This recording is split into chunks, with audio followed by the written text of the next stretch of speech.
I'll watch some TV. It'll help me to relax!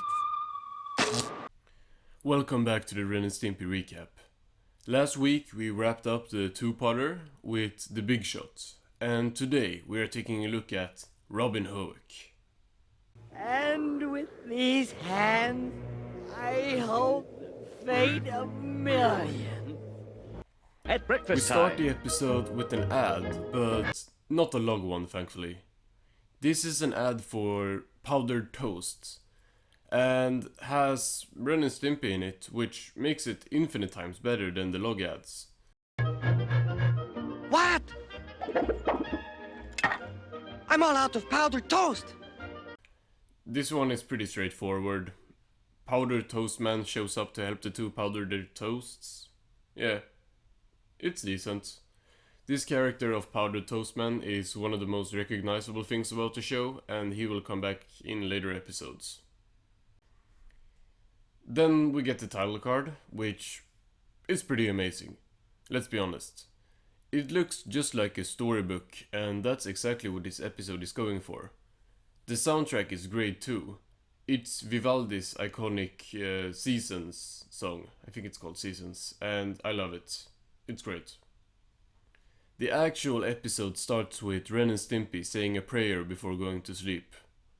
Stimpy prays for his family, as we cut to Ren praying for, let's just say, other stuff. And please give me $1 million, and the fridge with a padlock, and, oh yeah, huge pectoral muscles. Stimpy gets buttoned by Ren as the two go to bed. Stimpy can't sleep and wakes Ren, who says one of his best lines. What is it, man? Stimpy wants him to read a bedtime story, but Ren ain't going for that. Read me a bedtime story. Read it yourself. Stimpy finds a storybook in his litter box, and we found out that he can't read, kind of. Like he can read, but he has to read the book upside down. I'm not sure. Anyway, Ren falls asleep and starts dreaming about the story that Stimpy is reading, imagining himself as Robin Hoek. Ren's dream pausing to wait for the next thing Stimpy says is really funny. And with his trusty bow, he would shoot a... What did he shoot? Oh yeah, he shot a melon into the air.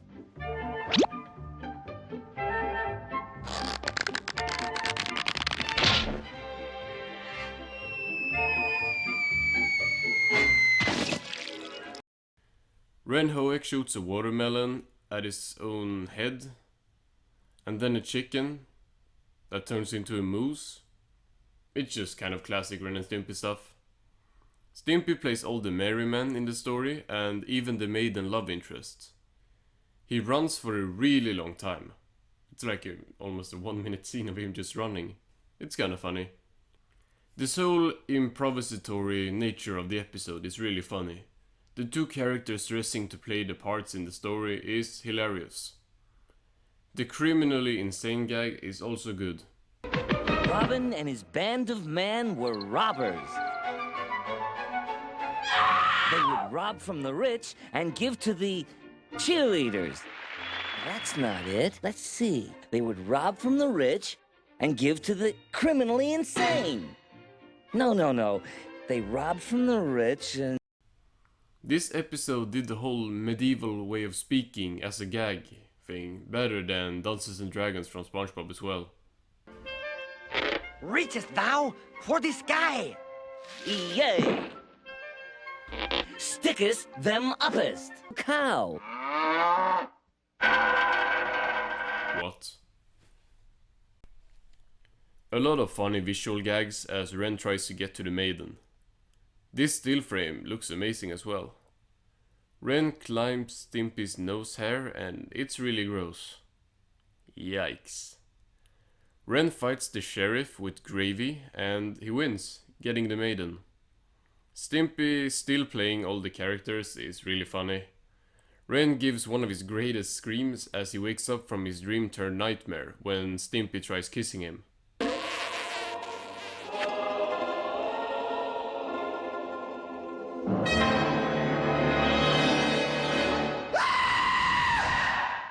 Thank goodness it was only a dream. Turns out it was all real or something. I don't know. It's enjoyable, but it doesn't make a lot of sense. Just like the last episode, this one doesn't end here, but has another segment at the end. At least where I'm watching it. This one sees Ren taking control of the TV set to speak to the viewer from Ren and Stimpy's secret headquarters. I really enjoy this one. Ren wants the viewer to promise to only watch the Ren and Stimpy show. Then he kind of goes off the rails and wants the viewer to do some weird stuff. To make underleg noises during the good scenes. To wear unwashed lederhosen every single day of the rest of my life. His faces here are amazing, and look, it's my profile picture. This segment is kind of misplaced here though, because it ends with Stimpy starting a secret cartoon, but since I don't watch this like on cable, there's nothing after this. It would make sense if you watched it originally though, as the next episode would play right after here. So this episode honestly was way better than I remembered. It was our first of many episodes that switched the medium, and this first storybook one took great advantage of the new format. As Ren played Robin Hoek and Stimpy played pretty much everyone else, they both got to shine here and they both had some iconic lines. They really play off each other well as characters. I'm really enjoying their dynamic so far. Comedy-wise, this was probably what surprised me the most. There were many great gags here that I had forgotten about. The story being improvised left room for a lot of good jokes, and the whole story itself was so silly that it was just really funny all around. As for the story itself, it was a nice parody.